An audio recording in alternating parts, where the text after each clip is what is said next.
दर्शकों, आप सभी का स्वागत है हमारे इस YouTube चैनल पर। दर्शकों, जिस तरह की वर्तमान में परिस्थितियां हैं, एक प्रश्न हमारे मन में जरूर आता है कि आखिर इस विश्व को इन परिस्थितियों से बाहर कैसे निकाला जा सकता है। वो कौन सी चीज है जो इस विश्व को एक नई विचारधारा दे सकती है और एक नया रास्ता बता सकती है कि मानवता को हम किस तरह से आगे ले जा सकते हैं और वर्तमान संकट से हम इस दुनिया को कैसे बाहर निकाल सकते हैं। दर्शकों, यदि हम बात करें वर्तमान में सभ्यताओं की, तो यहां पर 3-4 तरह की विचारधाराएं हमको देखने को मिलती है। एक, जो लोग ईसा को फॉलो करते हैं, लेकिन ये बहुत लंबी विचारधारा नहीं है, बहुत पुरातन नहीं है। ये 2020 से पहले की बात है, यानी कि 2020 साल ही लगभग इस विचारधारा के हमको देखने को मिले हैं। और यह विचारधारा हमेशा विस्तारवादी रही है, यानी कि टेक्नोलॉजी बेस्ड रही है, सुविधाओं पर इसका फोकस रहा है।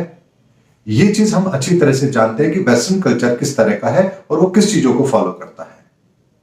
यदि हम इस्लाम की बात करें, इस्लाम कोई बहुत पुराना नहीं है, इसे भी हम लोग सब जानते हैं, लेकिन वहां पर भी हमको एक विचारधारा देखने को मिलती है और वो है कट्टरवादी विचारधारा, यानी कि उस विचारधारा में किसी और को एक्सेप्ट करना स्वीकार्य ही नहीं है। तीसरी विचारधारा हमारी आती है जिसे हम सनातन पुरातन हिंदुत्व की विचारधारा कहते हैं। और दर्शकों, ये आज से या 100, 200, 1000, 2000 साल पुरानी नहीं है, ये लाखों साल पुरानी है। और इसका जो सूत्रधार है, या ये कहिए कि इसके जो हमें नियम कायदे मिलते हैं, वो मिलते हैं हमारे वेदों के अंदर। यानी वेदों के नियमों को ये संस्कृति फॉलो करती है और इसका प्रमाण ये है कि इतने लाखों वर्षों के बाद भी ये संस्कृति हमसे दूर हुई है, लेकिन फिर भी आज तक ये जीवित है। और इस संस्कृति को खराब करने की बहुत कोशिश की गई, इसको मिटाने की भी बहुत कोशिश की गई, लेकिन इसकी जड़ें इतनी गहरी है कि इसे इतनी आसानी से खत्म नहीं किया जा सकता। और वर्तमान में जिस तरह का माहौल है, उसके अंदर यदि पूरे संसार को कोई दिशा दे सकता है तो वो ये विचारधारा ही है। यानी कि सृष्टि पर जब जब किसी भी तरह की आपदा आई है, उस समय पर मानवता को कैसे बचाया जा सकता है, यह हमें संस्कृति बताती है। या यूं कहूं कि हमारे छोटे से छोटे प्रश्न का उत्तर भी यह संस्कृति जरूर देती है। और यदि मैं आपसे यहां एक बात और कहूं कि जितने भी बाकी के धर्म हैं, यदि उनके धर्म के मूल के अंदर यदि हम कहीं जाएंगे तो आपको मिलेगा कि इसी संस्कृति को फॉलो करके वो धर्म स्थापित किए गए हैं। जैसे मैं आपको एग्जांपल से बताता हूं दर्शकों, हमारे वेदों के अंदर एक ऋचा आती है, अखंड मंडलाकारम व्याप्तम येन चराचरम तत्व पदम दर्शितम येन तस्मै श्री गुरुवे नमः। कि जीवन के अंदर हमें किस गुरु को धारण करना चाहिए और वो हमें देता क्या है। यानी कि जो परमात्मा अखंड है, व्याप्त है, चर अचर जीव जंतु सब में व्याप्त है, उसके तत्व रूप का दर्शन करने के लिए हमें किसी संत महापुरुष की आवश्यकता होती है। एक छोटे से ऋचा के माध्यम से उन्होंने हमें समझाया। अब अगर दूसरी बात करते हैं, हम इस्लाम की बात करते हैं, तो इस्लाम में इसी चीज को किस तरह से कोट की गई, या इलाहा इल्लल्लाह मोहम्मद रसूलुल्लाह, वो अल्लाह जो सबसे बड़ा है, जिसके माबूद कोई नहीं, उसकी रहमत हमें किसी नबी के द्वारा प्राप्त होती है। इसे जब ईसाई धर्म की हम बात करते हैं तो उसमें कहा गया, God is the temple of living God, to enter in this temple we need a perfect master. कि आपका शरीर ही परमात्मा का जीता जागता मंदिर है और इस मंदिर में प्रवेश करने के लिए आपको एक परफेक्ट मास्टर की आवश्यकता होती है। यदि सिख धर्म की हम बात करें तो वहां पर भी कहा गया, एक ओंकार सतनाम करता पुरख निर्भव निर्वैर अकाल मूरत अजूनी सैभं गुरु प्रसाद।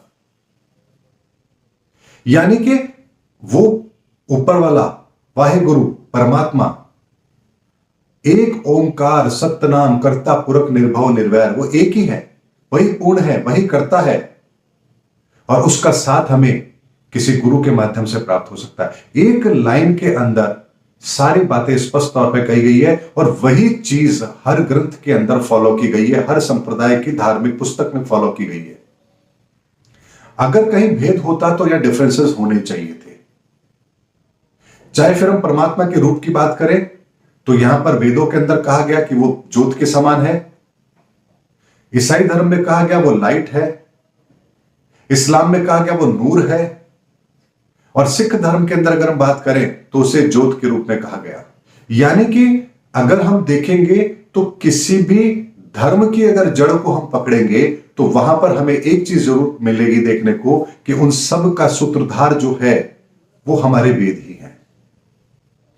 ऐसे में लाखों पुराने सनातन पुराने इस वेद को यदि हम फॉलो करते हैं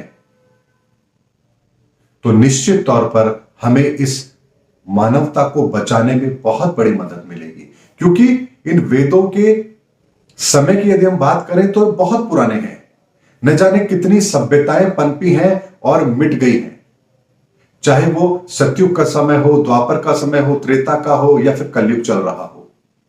अगर इतने लंबे समय को अगर कोई सिस्टम फॉलो कर रहा है, कोई चीज है जो अभी तक आज भी रिलेवेंट है हमारे जिंदगी के अंदर, ऐसी चीज को यदि हम फॉलो नहीं कर रहे हैं तो फिर इसका मतलब यह है कि हम मानवता की भलाई की बात नहीं कर रहे हैं, इस प्रकृति की बात नहीं कर रहे हैं, हम सिर्फ अपनी मनमानी कर रहे हैं।